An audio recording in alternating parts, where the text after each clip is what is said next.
put on makeup just for you. Really? No. For the interviews? Yes. Okay. All right. Well, all right, guys. I'm back over here with another interview. I think this is like the 10th this weekend or something. Dang. Yeah, I already played Thursday here too, Oh my so gosh. it was very short the night. Aw. But I'm over here with Lauren. Yes. Is that correct? Lauren. Yes. Awesome. So I'm over here with Lauren from Sharptooth. Did you already play today? No. No? But are you No. excited to play Groezrock 2019? I am. Yeah, I think it'll be good. So we'll see. Like, playing in Europe is very new to us. This is our first tour over here, so I'm still figuring it all out, but it's been fun. It's been really great. How many days have you been in Europe touring right now? Been out for like almost 2 weeks now. Oh, So awesome. yeah, we've been out with Comeback Kid, Jesus Peace, and No Turning Back. And I heard Jesus Peace have like some really weird, aggressive sets going on lately. Or is it okay? Is it nothing compared to your? I mean, it's different. It's like they're a little bit more slammy than we are. It's just like different brands of metalcore, different brands of hardcore. I love them. They're wonderful human beings. Aaron, their vocalist, is an absolute doll. He's great. Okay. So yeah, they're really sweet people. Their set's heavy, so if you like heavy, you'll fuck with it. Okay.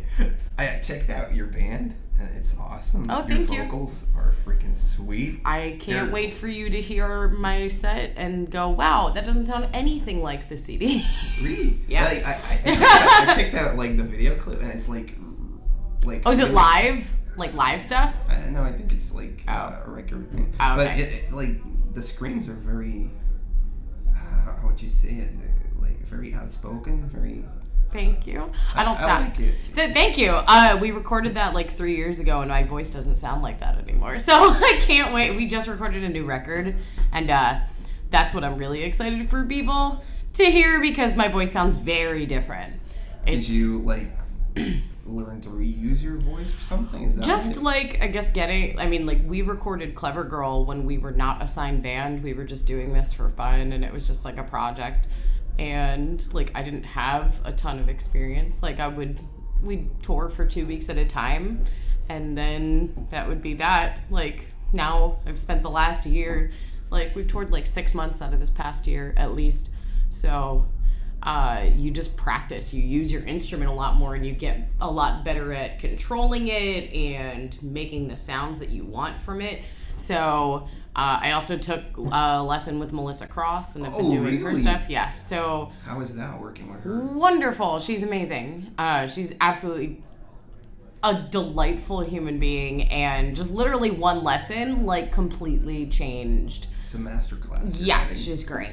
And I'm like somebody who like I think that it took very well because I'm used to taking singing instructions because I studied voice for most of my life, but when you're studying classical voice, they're not teaching you how to scream, so I mean, it's the same thing with the diaphragm and all yeah, that stuff, but it's the way that she approaches it is from a perspective of paying attention to placement. So basically what that means is how the sound feels like when you're making it and being able to replicate that.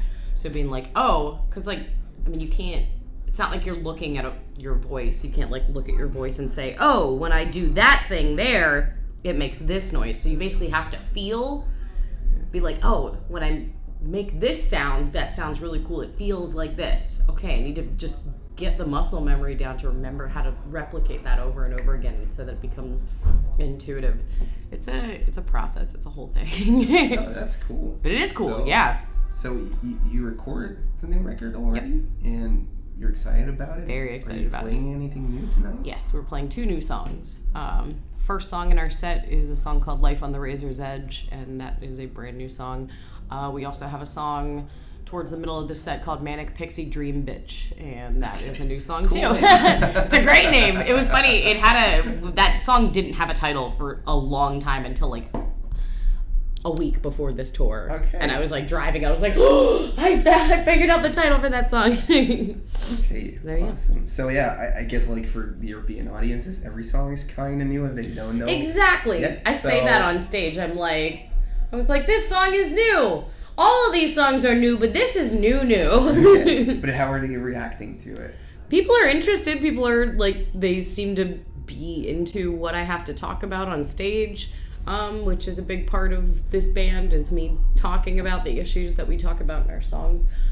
People really seem to be connecting with it. I've gotten a lot of messages on Instagram of especially women being like, I loved your set. You made me want to, like, you make me want to do this. Like, I loved what you have to say about XYZ. So it's been great. It's been really cool. I'm actually very, like, interested in wanting to go and see your set now. Oh, you should. Because, please come. Like, usually when you, not to put anyone down, but usually when you have like a female voice doing screams like that, it kind of always sounds the same to me, but yours is very distinct. Yeah, well, and it sounds even different from the record, so I would strongly encourage you, please. Okay, that will be please really come and cool. sing. Okay. Come and listen. Nice.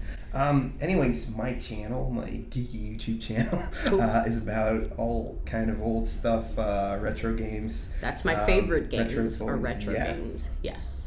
Do you have anything you want to share about this? So I own two gaming systems, and one is a N64 and the other one is a Super Nintendo. So that is what all of my favorite games are on. Okay.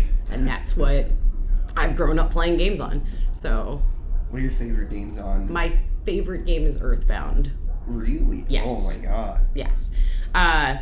Love Earthbound. I'm overdue for an Earthbound tattoo.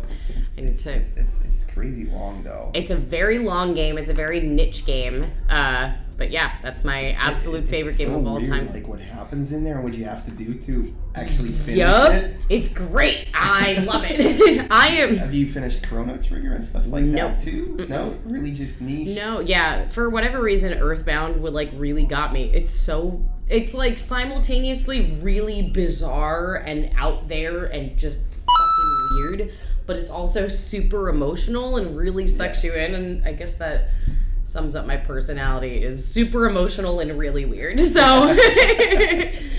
And on the N64. N64, big fan of Ocarina of Time. Okay, yeah. And I liked a bunch of like the smaller games for that too that like weren't as like popular. I mean, obviously everyone did Mario 64 and did Super Smash Brothers and Mario Kart and all that.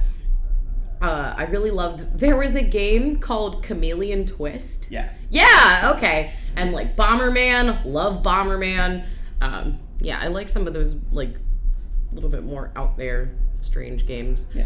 But I mean, that's why they're cool. That's why they stick yeah, out. that's why I like it. It's because it's weird and different, and yeah, anything with scaly things in it, I'm gonna be about. So awesome. yeah. So usually when I do these interviews, I bring like a stash of some of my stuff that's in my collection. Anything you see in here that you're like, Me! It me. I love this. Oh, does it make sounds? I don't think this one does. I think it has like a grabbing action. And Does she?